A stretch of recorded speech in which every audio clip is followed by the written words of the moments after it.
Sebelumnya kita ingatkan dulu pengajian kita sebelum ini, karena itu bahagian yang penting dari pemahaman tauhid Ahlus Sunnah wal Jamaah, yaitulah dia di belakangnya, satu muka surat di belakangnya,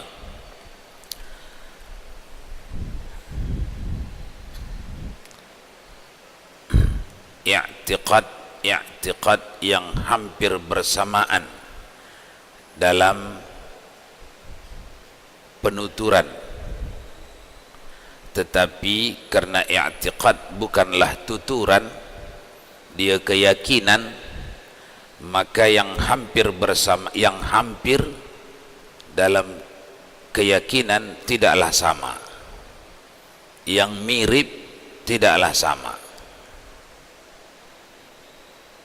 Jadi intinya, kesimpulannya kajian kita yang lalu, i'tiqad yang berdekatan antara kafir, fasik, jahil hukum adat, dan sahih Ahlus Sunnah. Keempat i'tiqad itu amatlah berdekatan, namun mustilah kita kenali dengan sejelas-jelasnya, sehingga kita dapat membimbing diri kita sendiri, keyakinan kita sendiri pada yang nomor 4. Jangan jatuh pada nomor 3, apalagi jatuh pada nomor 2, atau lagi teruk pada nomor 1. Yang 4 ni musti jazam, hafal, maksudnya saja dihafal, tak usah kalimatnya dihafal. Yang nombor 1 tu macam mana itu kemarin?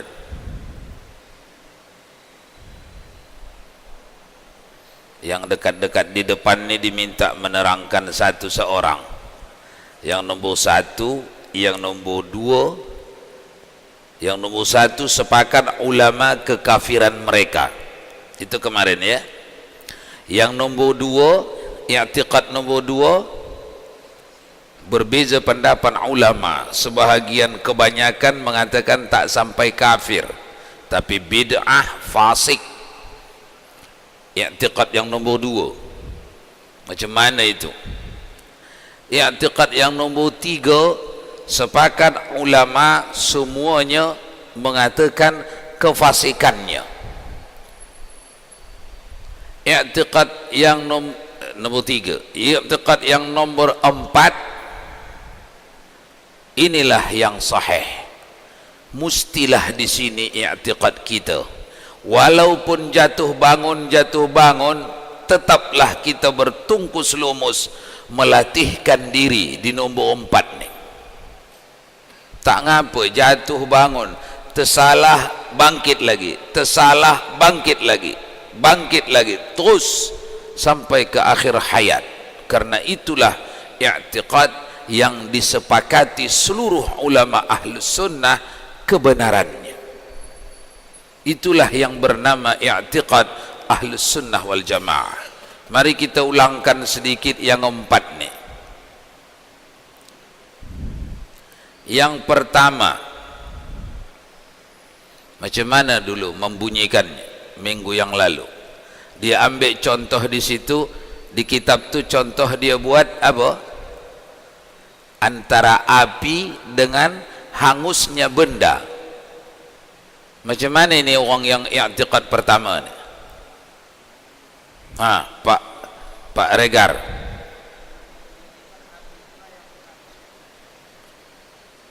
Bagi mic.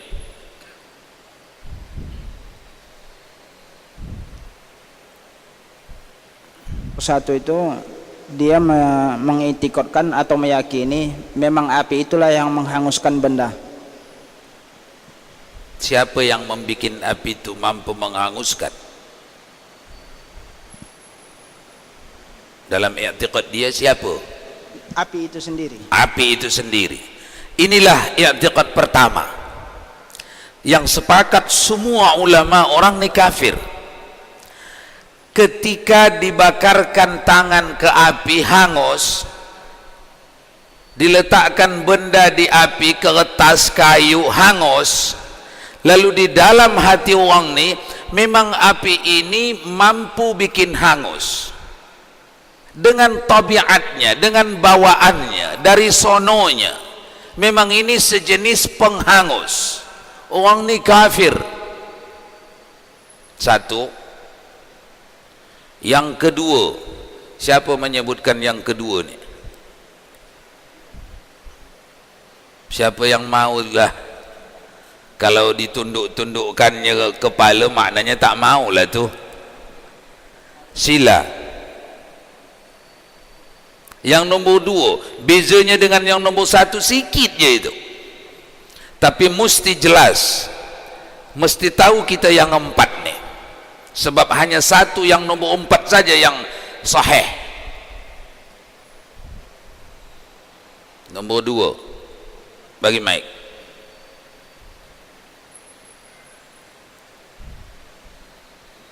Allah ciptakan api, lalu Allah beri kekuatan kepada api atau sifat membakar kepada api. Tetapi ketika api membakar tidak ada kuasa Allah di situ. Api membakar dengan kekuatan yang Allah beri tadi tanpa ada campur tangan Allah. Nombor dua, macam mana? Setuju nombor dua itu? Agaknya itu nombor tiga, berlazim-laziman. Nombor dua, sikit je beza dengan itu.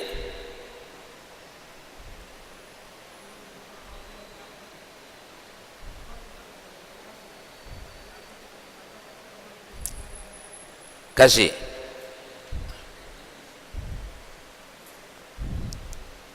Barang siapa yang mengiktirkan di dalam hati bahwa sebab itu memberi bekas dengan kekuatan yang dijadikan oleh Allah Ta'ala pada api yang membakar itu, maka dia fasik. Api yang diberi kekuatan oleh Allah. Dah dibagi Allah kekuatan kepada api itu. Allah yang menghanguskan, tetapi dibagi Allah kekuatan kepada api itu, lalu menghanguskanlah api itu dengan kekuatan yang dibagi Allah. Jadi bila ditanya hati kecil dia, siapakah yang menghanguskan kertas ni? Api itu. Dari pemberian Allah, maka kertas ini mampu menghanguskan, maka api ini mampu menghanguskan kertas. Inilah nombor dua. Siapakah yang menghanguskan kayu ini? Api, dengan kemampuan yang diberi Allah. Ini nombor dua. Kalau Allah tak bagi kemampuan, tak hanguskah kayu ini? Tidak. Ini nombor dua. Nampak bezanya dengan nombor satu tadi? Ini nombor dua. Kalau dibagi Allah kemampuan pada api ini menghanguskan, hangus kertas, kayu. Kalau tak dibagi Allah, tiada hangus. Ini nombor dua. Jadi siapa yang menghanguskan? Yang menghanguskan kertas, api itu. Sebab dia sudah dapat dari Allah kemampuan menghanguskan. Ini nombor dua. Ini sepakat seluruh ulama Ahlus Sunnah. Orang yang macam ni di dalam hatinya fasik, bid'ah. Bid'ah artinya tak diajarkan Nabi itu, tak dibuat Nabi itu, mengada dia itu. Fasik artinya memikul dosa orang ni selamanya. Selama ini ada dalam hatinya memikul dosa besar orang ni.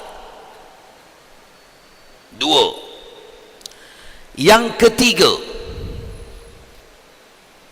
siapa yang bisa mengingatkan pengajian yang lewat ini, yang nombor tiga ni? Macam mana Ustaz? Nombor tiga. Bagi mic.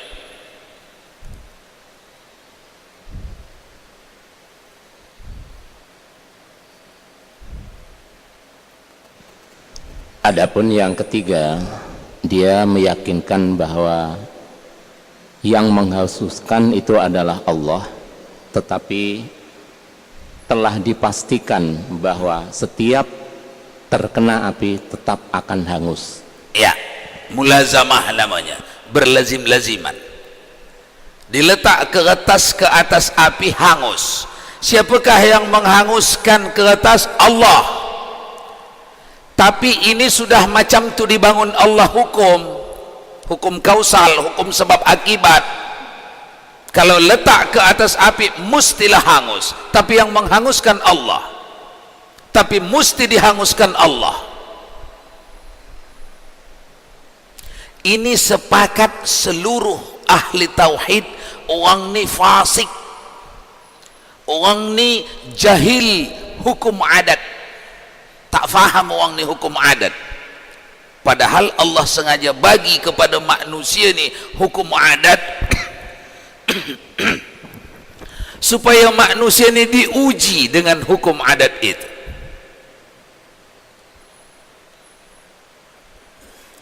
Jahil hukum adat sudah dibalik itu ya, sudah ke-42 itu ya.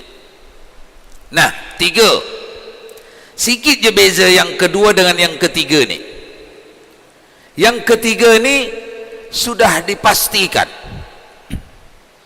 Sudah dipastikan siapapun yang meletak tangannya di api hangus. Apa yang menghanguskan tangan? Allah. Tapi sudah dibikin Allah, sudah dibangun Allah hukum. Siapa yang meletak tangan mesti hangus, berlazim-laziman. Ada api, ada hangus. Yang bikin Allah semua. Tak letak tak hangus, letak hangus, yang bikin Allah. Orang ni fasik,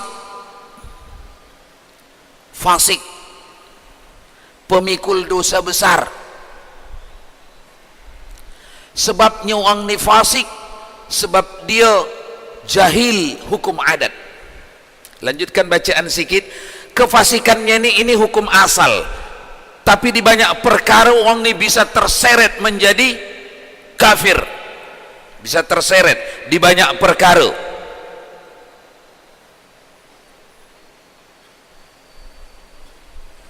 Tiga. Yang keempat, inilah ahlus sunnah. Disinilah kita dituntut bertungkus lumus. Jatuh pun tak apa, bangun lagi, pegang lagi. Jatuh pun tak apa, bangun lagi, pegang lagi. Yang nomor 4. Apa itu yang nomor 4? Bagi mic.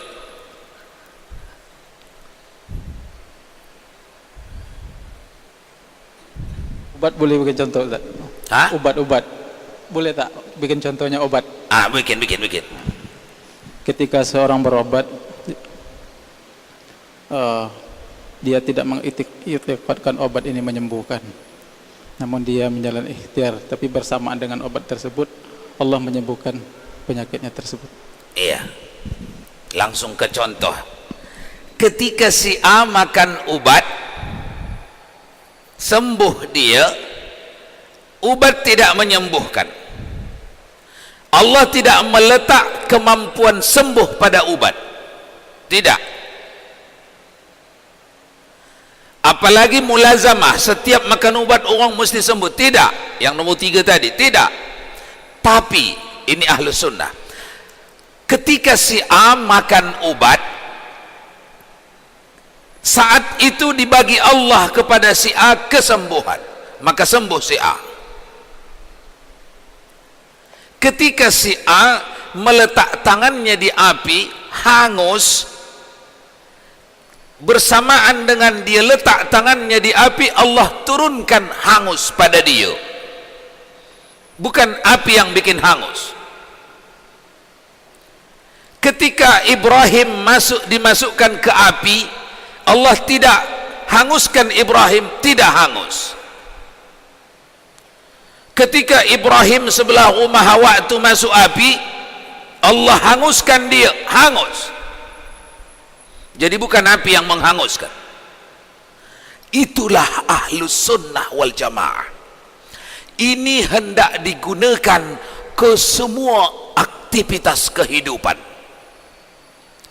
Ketika kita bertungkus lumus mengajar anak ni supaya pintar, lalu dia pintar, dah letih kita panggil guru, tongkrongi, jaga jam belajarnya, apanya, lalu dia pandai, tidak sedikit pun usaha awak tu menghantar anak ni menjadi pandai. Tapi bersamaan awak berusaha, Allah datangkan pandai kepada anak. Teruskan ini kepada semua kegiatan hidup ni. Ketika anda rajin datang majlis ilmu, lalu anda faham dari majlis ilmu, sejak datang di majlis ilmu, tidak sedikit pun majlis ilmu itu memberi anda faham. Bersamaan dengan anda duduk di majlis ilmu, Allah datangkan faham kepada anda. Teruskan kepada yang lain. Ketika anda berdagang, berjualan, anda rajin menatanya, buka kedai pagi-pagi, petang baru tutup, untungnya banyak. Tidak rajinnya anda, bagusnya tataannya, bagusnya ramah tamahnya yang membuat untung banyak. Tak. Bersamaan dengan anda jalankan ikhtiar anda itu, Allah pun mendatangkan keuntungan sebanyak itu. Jadi tidak ikhtiar membuat anda beruntung banyak. Teruskan kepada yang lain-lain. Yang agak sulit pun perlu juga dicubakan. Apa itu yang agak sulit? Meletaknya di sini. Kacamata. Macam mana kalau dah dipakai kacamata? Terang kan?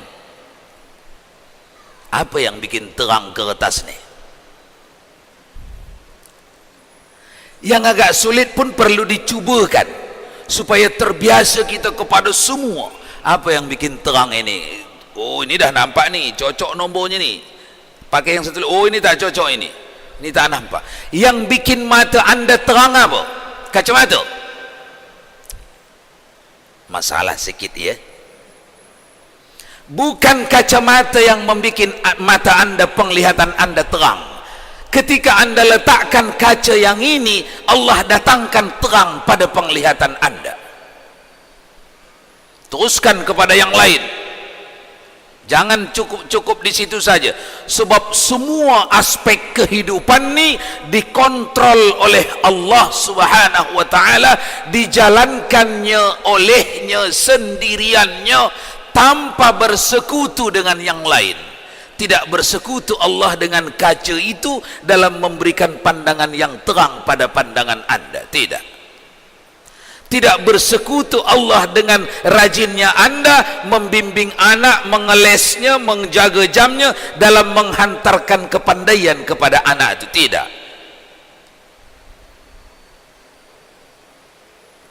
Teruskan kepada yang lain.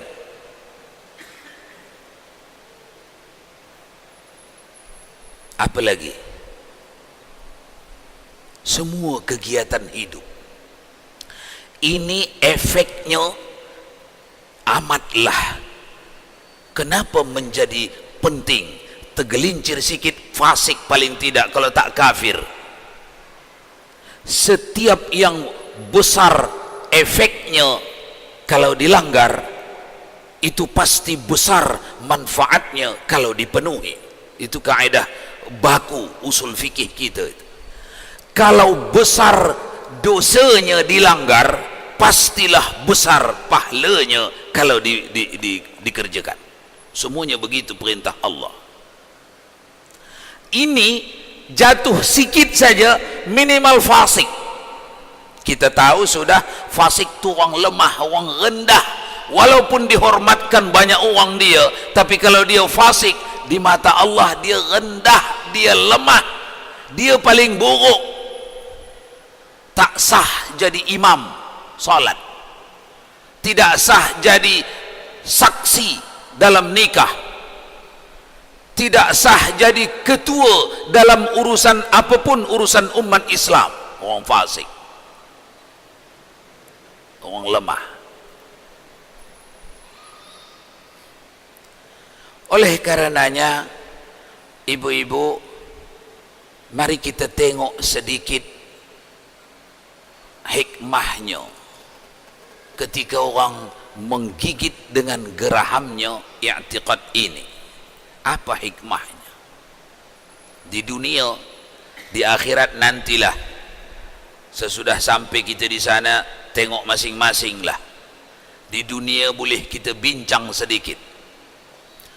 I'tiqad ini menghantarkan orang, menghantarkan personil umat Islam ni kepada tiada penyakit hati. Tak ada penyakit hati di dalam hati. Tidak ada stres, kesel, geram.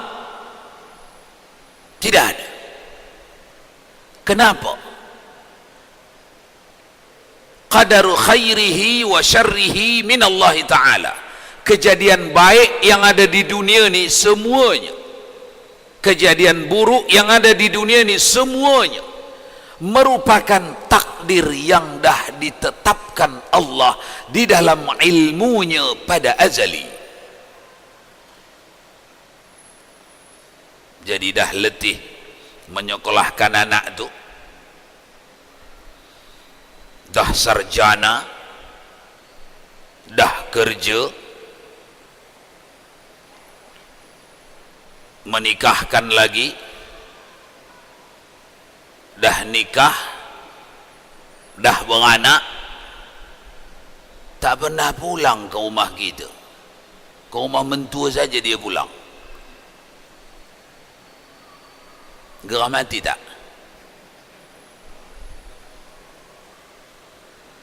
Letihnya saya menyekolahkannya mulai dari kecil, les sana les sini, hantar kuliah S1, S2, S3, S campur. Sudah berumah tangga pun dipestakan, diapakan, diurus semuanya, kerja pun dicarikan, masukkan kerja. Sekarang dah jadi orang, pokok saya ni condongnya ke kebun orang. Oranglah yang petik buahnya. Saya ni pokok je lah. Sakit di dalam, pedih, kurus, naik darah tinggi, pening kepala, stres. Dekati ini, dekati ini. Yang menghantar anak awak tu jadi sarjana yang dah kerja, berjabatan, bergaji baik, siapa? Awak. Kalau awak, iyalah memang anak kurang ajar lah tu. Awak hebat menghantar dia. Ketika dia tak terima kasih, memanglah peninglah kepala. Itulah akidah kita. Ikhtiar anda tu tidak menghantar anak tu menjadi orang. Bahasa bakunya di situ, asbab tidak memberi bekas, sebab musabab tidak memberi bekas. Yang dimaksud ialah semua ikhtiar yang dah kita buat tu bukanlah itu yang menghantar anak kepada yang sekarang, melainkan bersamaan dengan ikhtiar kita tu kita buat, kerana memang itu diperintah Allah, kita buat, lalu Allah mendatangkan kejayaan, kejayaan, kejayaan, kejayaan. Jadi awak tak punya andil pada kejayaan dia itu di dalam. Orang macam ni tua pun sehat lagi dia, kerana tak ada beban stres, tidak ada beban sakit hati. Makanya kalau kita mau memejamkan mata menoleh di bumi ini, orang-orang saleh yang sahih tauhidnya, tua pun dia tak pikun dia. Pikun artinya ngelantur. Tak, orang saleh tidak dikenai pikun yang melantur, yang mengaibkan dirinya, tak. Kalau berkurang ingatannya, berkurang pendengaran, itu bukan aib. Berkurang tenaganya, berkurang pendengarannya, itu bukan aib. pikun aib tu yang mana itu? Pikun yang aib di masa tuanya, dulu tak macam tu masa muda, di masa tuanya asyik nak marah saja, asyik nak merepet saja, asyik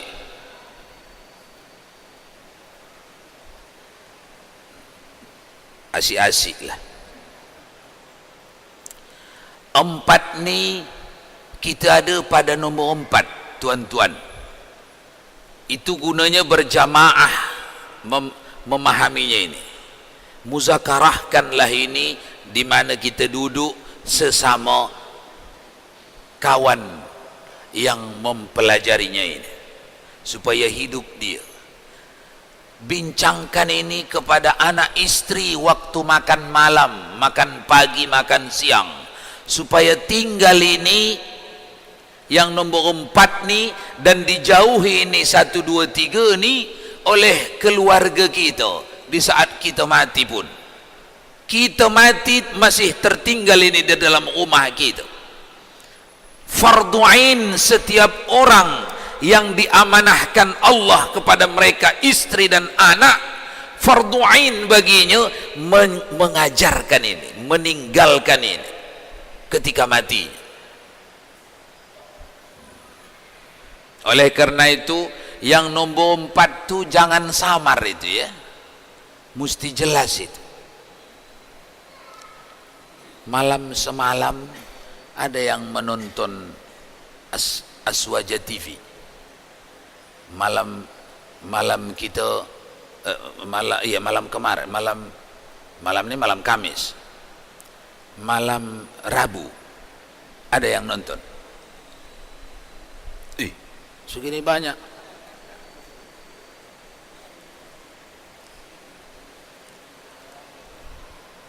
Tak ada. Itu secara kebetulan bab yang kita kaji di sini itu juga bab yang dikaji di situ oleh Ustadz Kiai Haji Muhammad Bakhit. Saya selalu menyuruh tuan-tuan menontonnya itu supaya kajian tauhid kita ini Anda dengar juga uraiannya dari ustadz lain, jangan dari Sinambela saja. Ini kaji Sinambela ni betul ke tak ni? Sikit-sikit kafir, sikit-sikit kafir, sikit je salah kita dah kafir kita. Betul ke tak ni? Ini boleh muncul di dalam. Tapi kalau Anda mendengar dari kitab lain, bukan Aqidatun Najin kitabnya, tapi yang lain, dari ustadz lain, dari ulama, Anda dengar dalam jumlah majlis yang bukan begini kecil, besar, mungkin tumbuh kekuatan. Barakallahu lakum wa barak